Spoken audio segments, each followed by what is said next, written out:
Bon, le document qu'on analyse aujourd'hui je crois que c'est vraiment l'un des plus dérangeants que j'ai jamais vu. Il s'appelle La sagesse de l'assassin. Et le concept est aussi simple que terrifiant. C'est un livre qui met face à face, page après page, les poèmes d'un tueur en série et les dessins de sa seule victime survivante.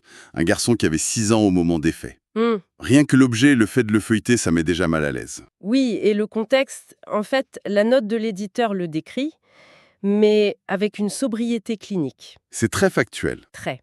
On est en 1987, dans le sud de la France. Une famille entière est assassinée chez elle. Le seul survivant, c'est leur fils de 6 ans. Et c'est son témoignage qui va permettre d'identifier le meurtrier. Qui se révélera être un tueur en série. Réunir dans un même recueil les écrits du bourreau, qu'on a retrouvés chez lui, et les dessins que l'enfant a faits pendant sa thérapie. C'est un geste éditorial qui est radical. La note le précise bien, hein, tout est reproduit à l'identique, même les fautes d'orthographe dans les poèmes. Ce qu'on veut essayer de comprendre aujourd'hui, c'est ce qui se passe quand on force cette confrontation. Oui. Ce n'est pas juste de la curiosité morbide, c'est un dialogue impossible, glaçant, qui s'installe entre les mots de l'agresseur et les images de l'enfant.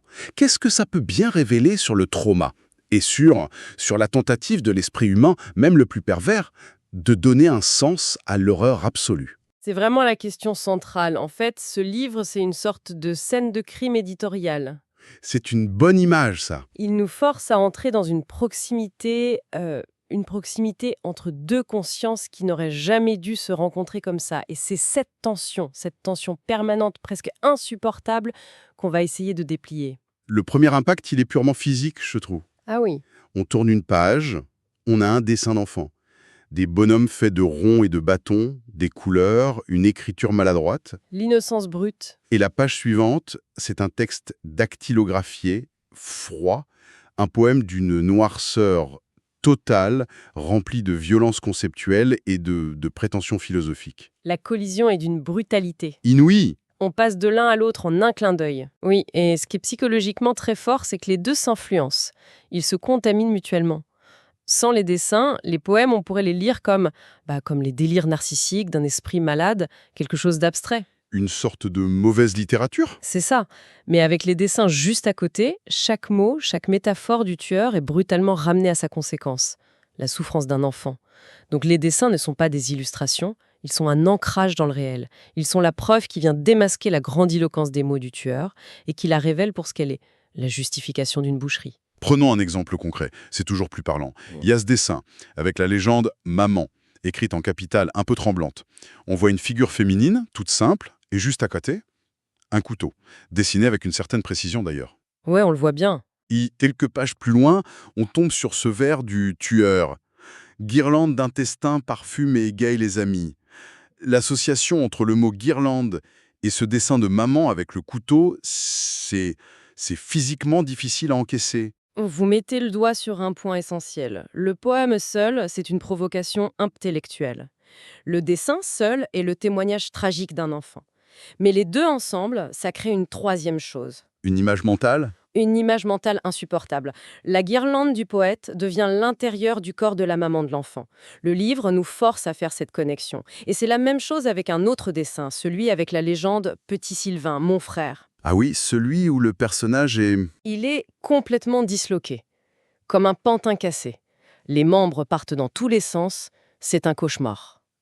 Et ça fait directement écho à toute l'obsession du tueur pour la déconstruction du corps, qu'il théorise dans ses poèmes. Oui, ou ce dessin de papa, où tout le torse du personnage est un grand aplat noir, gribouillé avec rage. On dirait un trou béant, comme si le personnage avait été vidé. Absolument. Et bien sûr, on pense à ce vers qu'on trouve ailleurs. On éviscère que ceux dont l'âme a reflué dans les entrailles. La phrase se veut profonde, mystique, mais quand on la lit après avoir vu ce gribouillage noir, toute sa prétention s'effondre. Il ne reste que le geste brutal. C'est toute la puissance perverse de ce dispositif. Les dessins donnent une chair, un visage, une réalité familiale à la violence abstraite et philosophique du tueur. Chaque poème est comme une balle, et chaque dessin nous montre la blessure. Parlons-en de cette pseudo-philosophie, cette sagesse, comme le titre l'indique avec une ironie macabre, C'est peut-être le cœur du projet du tueur, non? Il ne se contente pas de tuer, il a besoin de construire tout un système de pensée autour. Il ne se voit pas comme un criminel. Non, il se voit comme un penseur. C'est ça. C'est un mécanisme de défense psychologique qui est assez documenté, en fait, chez certains criminels au narcissisme exacerbé. C'est une tentative pour échapper au jugement moral en se plaçant au-dessus de la mêlée. Il ne dit pas « ce que je fais est bien », il dit « les notions de bien et de mal ne s'appliquent pas à moi ». Je suis au-delà de ça. Voilà, il se voit comme une force de la nature, un révélateur des vérités cachées de l'existence. Attendez, je relis ce vers. L'éventreur est un psychologue. C'est d'une arrogance folle. C'est une inversion totale. L'acte de destruction ultime devient un acte de connaissance. Il ne se voit pas comme un destructeur, mais comme un explorateur. C'est délirant. C'est plus que de l'arrogance, c'est ce qu'on appelle une rationalisation a posteriori. C'est une construction mentale. L'individu commet un acte barbare, dicté par une pulsion, et ensuite son cerveau invente toute une justification philosophique pour rendre cet acte acceptable à ses propres yeux. Donc ce n'est pas la philosophie qui mène au meurtre. Non, c'est le meurtre qui fabrique une philosophie. Il habille sa pathologie avec des mots nobles pour ne pas avoir à affronter sa propre monstruosité. On le voit partout dans ses textes. Par exemple, quand il écrit « Le bien et le mal, le vent les ignore. Il file et souffle, sans justice ni remords. » C'est une manière très poétique de dire « Je suis irresponsable, je suis au-delà de votre morale de fourmi. » Exactement. Ou encore cette comparaison qu'il fait, qui est très révélatrice de son ego. Le mathématicien a des théorèmes, le professeur a des méthodes, le sage a sommeil, moi j'ai soif d'âme. Il se place dans la lignée des grands chercheurs. Oui, mais sa quête à lui est supérieure. Parce qu'elle ne porte pas sur des idées, mais sur l'essence même de la vie, les âmes. C'est de l'autoglorification permanente. Et ça va jusqu'à justifier la mutilation, il y a ce poème terrible. Pour trouver la lumière en chacun de nous, il faut ôter les leurs et plonger dans la chair. C'est presque un discours de gourou. La barbarie devient une quête spirituelle. C'est le sommet de ce mécanisme. La chair n'est plus la victime, c'est un obstacle à la lumière. Il se donne le beau rôle, celui du libérateur qui va chercher la vérité profonde. C'est un système de pensée complètement étanche, auto-justificateur, qui le protège de la réalité de ses actes. Mais toute cette construction intellectuelle, elle s'effondre. Elle s'effondre complètement quand on isole les dessins. Eux, ils ne mentent pas, ils ne rationalisent rien. Comme le dit la note de l'éditeur, ils sont un témoignage. C'est le langage brut du trauma. Absolument. Et il faut les lire comme ça. Ce n'est pas de l'art narratif, ça ne raconte pas une histoire de A à Z. C'est une mémoire émotionnelle qui a été pulvérisée et dont les fragments sont projetés sur le papier. On y voit le chaos intérieur de l'enfant. Les proportions sont. Absurde. Les scènes sont confuses, les perspectives impossibles. C'est l'expression pure de la terreur et de l'incompréhension. Mais comment on peut être sûr que c'est le trauma et pas juste un dessin d'enfant? Les enfants dessinent souvent des choses étranges. Comment on fait la part des choses? C'est une excellente question. La différence, je pense, elle réside dans la répétition obsessionnelle de certains motifs et dans l'énergie du trait.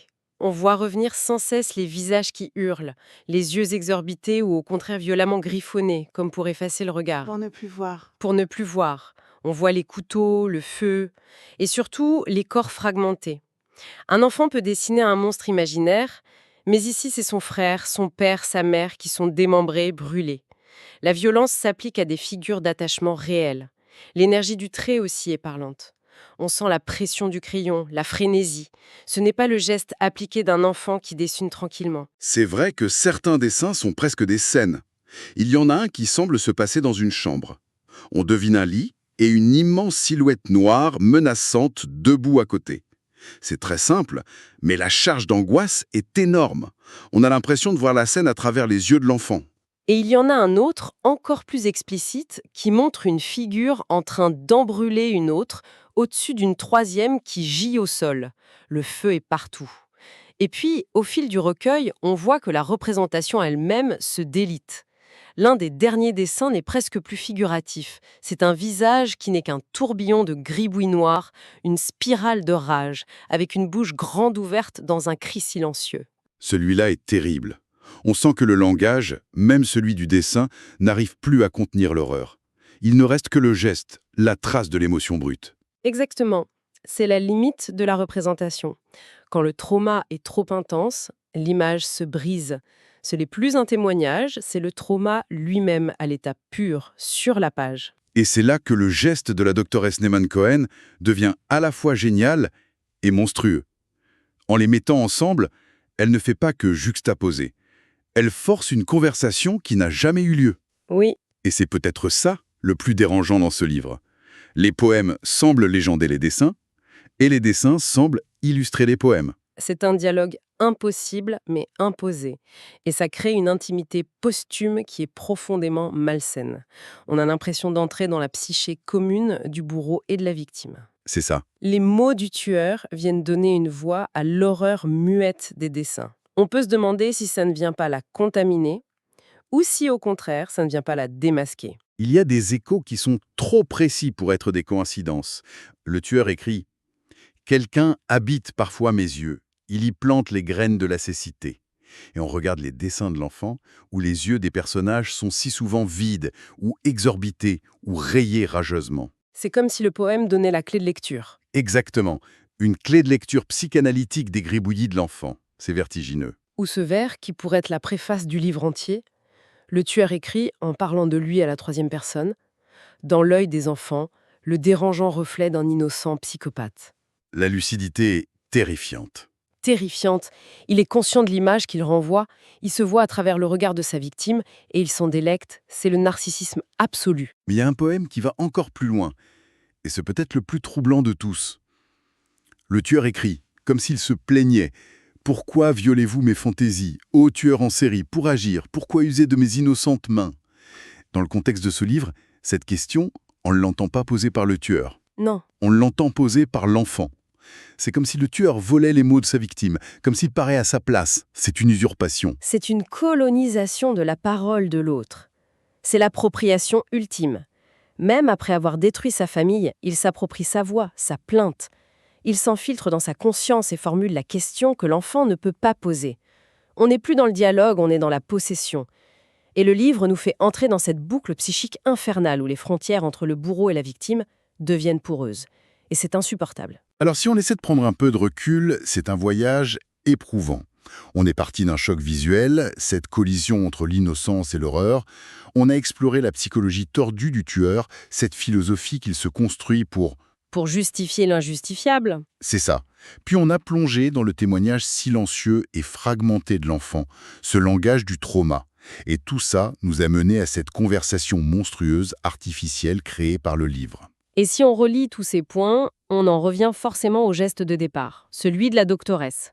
En nous livrant ces documents bruts, à l'identique, sans la moindre analyse, sans le moindre commentaire, elle nous laisse face à une question éthique. Une question fondamentale, oui. Pourquoi publier une telle œuvre? Quel en est le but? C'est vrai, elle ne donne aucune clé. Elle nous laisse seuls avec le monstre et l'enfant. Est-ce qu'elle voit ça comme un document clinique? Un outil pour les spécialistes qui cherchent à comprendre la psychologie du crime, les mécanismes du trauma? Ou est-ce un hommage à la parole de la victime, même si elle est visuelle, en la plaçant au même niveau que celle de son agresseur pour mieux en souligner la vérité? Ou alors... Ou alors, et c'est là que ça devient plus ambigu, est-ce qu'on ne risque pas, en faisant ça, de donner une plateforme, une tribune à la sagesse du tueur, de transformer l'horreur en un objet d'étude presque esthétique, déconnecté de la souffrance originelle? Le document ne fournit aucune réponse. Volontairement. Et cette absence de réponse est peut-être sa conclusion la plus puissante et la plus troublante. L'interrogation reste ouverte.